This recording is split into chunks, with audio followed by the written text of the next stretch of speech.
बोला. आता शेवटची पायरी. काय शेवटची पायरी कुठली? ते शस्त्र युद्ध मी तुला शिकविलं. आज त्याची प्रचिती द्यावी लागणार. कितपत आत्मसात करत हे बळी आणि त्यानंतर हे युवक रुद्र सोडून सोडून जाण्याची अनुमती मिळावी. अरे शबरू, मग या क्षणी आपल्या आदेशाप्रमाणे तुमच्या सभावी शस्त्रविद्ये समारंभ होणार आहे. हे अंगद, मी तुझी कसोटी घेणार आहे. हा? एक गोष्ट लक्षात ठेव. काय?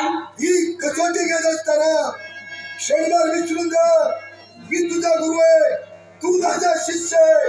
यंत्रासमोर उभा करा प्रतिस्पर्धी, फक्त वैरी समज आणि जय करा तू सांग त्याची. मग वल्ली भावांना तुमच्या समोर उभा आहे. संगतीन ओलांडला अवघड घाट, संगतीन ओलांडला, संगतीन ओलांडला अवघड घाट. चुकलो जिथं मी तिथं लावली वाट, चुकलो जिथं मी तिथं लावली वाट. तुझ्यामुळं उभं राहिलो मी कमला थेट, तुझ्यामुळं उभं राहिलो मी कमला थेट. सुख दुःख एका वेळा वाटलं येतला देव माझा, येतला देव.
Thank you.